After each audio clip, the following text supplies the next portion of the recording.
Pag-asa says, and this is the good news, they said that the worst of the extreme heat for this year is over. But one conservation scientist in Thailand has warned that these extreme heat patterns gripping parts of Southeast Asia is a sign that the planet is slowly becoming uninhabitable. Joining us tonight to tell us more about that and what his studies show, and also, more importantly, what we can do to prevent it, we have with us on the big story tonight, conservation scientist Dr. Petch Manopawitr. Dr. Petch, good evening. Thank you for joining us. Are you joining us from Thailand? Yes, greeting from Bangkok. Thanks for having me. Right, so tell us right now how the situation is for you guys there in Thailand.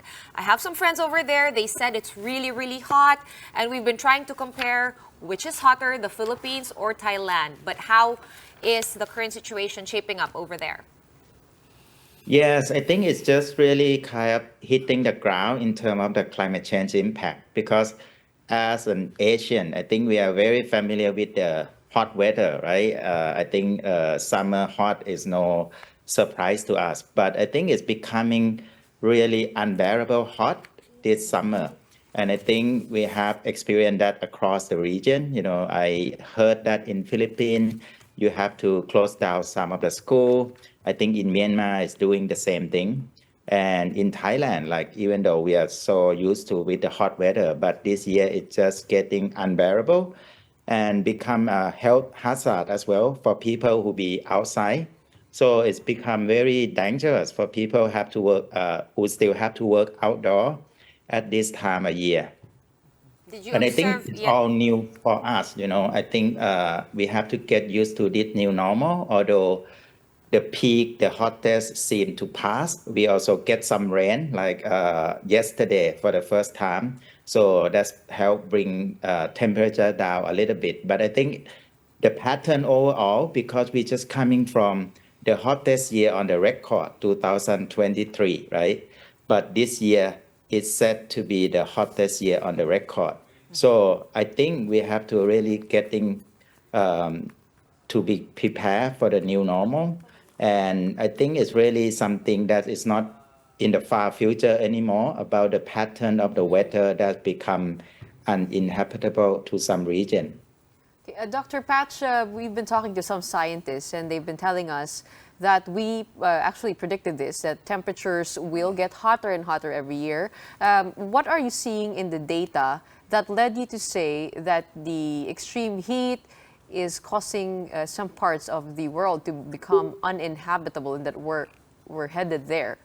Is there something, is there an outlier that you see, something more extreme that that is beyond just seeing temperatures rise every year? Yep. I think the trajectory is very clear. So we are putting up the uncharted territory in terms of the new average temperature.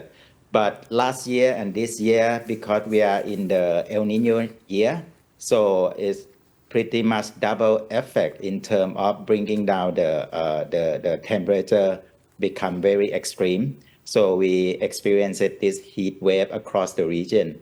But globally, also this year is only the fourth time that the NOAA, the scientific body of the U.S., has declared is the fourth global coral bleaching since we have the record.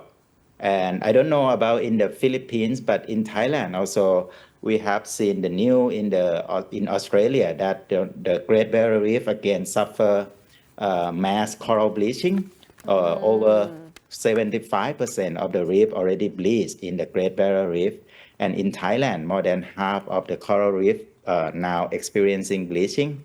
It's not the end yet, although we hopeful that I think the rain that start to set in the country will help bring the temperature down. But undoubtedly, I think many coral reef already suffer quite a great damage from this year hot weather.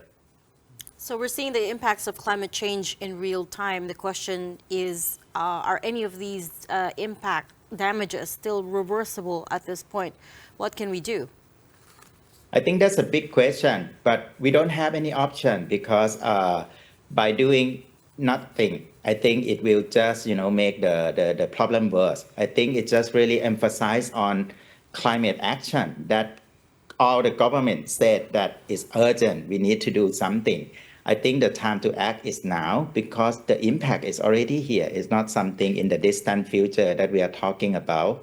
And I think more and more, I think Philippines, Thailand, Vietnam, some of the top most vulnerable country from climate change is set in the region. So I think Southeast Asia as a community, we have a lot to lose. So I think it really have to bring home in terms of the climate action and also negotiation about the loss and damage as well. But closer to our action, I think what we can do is that I think with the heat that we are experiencing, I think it's just emphasizing the importance of nature-based solution. How do we use this kind of crisis into opportunity about saving all the nature that we still have left in our environment? Because when the extreme heat happen, you can compare to the area that still have some green area, the park is actually buffer quite a lot of heat. Singapore, for example, has a great green space. I think it help buffer people from the impact of extreme heat. So in many countries in Southeast Asia don't have the luxury like Singapore. We don't have a great green area. But I think it is just something that we can do now as a buffer, as a mitigation, and also adaptation measure for people living in the city. All right, I was watching your video, Dr. Petch, and I saw that you had a heat map of a globe. There was like an image of the world, and you put like red spots where in places where it's, for lack of a better word, it's a hot spot, right, for all this climate change and Yep. for all the damage and destruction.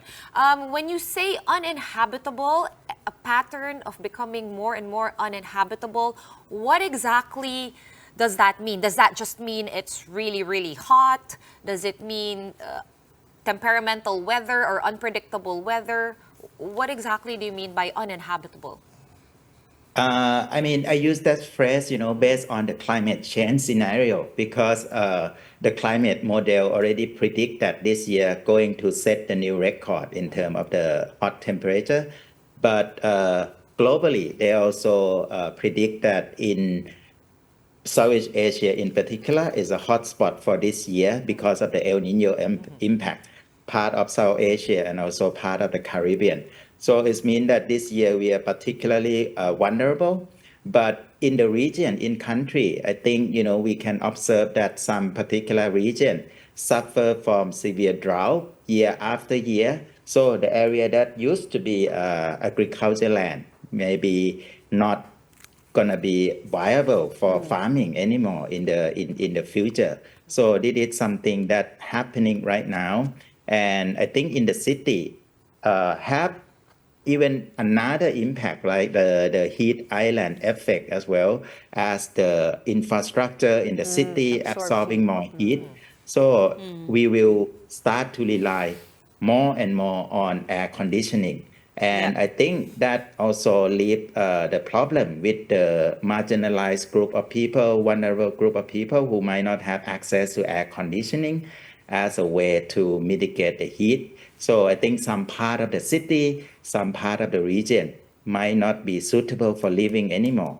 The sound of it may be extreme, but I think the glimpse of what future look like, I think warn us that Yeah. this kind of phrase, the uninhabitable earth pattern, is not something in the far future anymore. Yeah. All right. Because Well, even our region get used to the hot weather. Now it's become quite unbearable. I never felt that hot like in the Middle East. I've been to the Middle East and you can feel that it's really warm. You like walking in the oven. And although in Southeast Asia we are hot, but we never get to that hot. But now because of the relative humidity as well, making our hot weather become quite unbearable now and become quite dangerous as well. all right. Well, definitely a lot of food for thought. Definitely a lot of of things to chew on, especially for world leaders who are in control of policy. But we're going to have to end it there for tonight. Thank you so much for your time, for joining us. Conservation scientist Dr. Petch Manopawitr.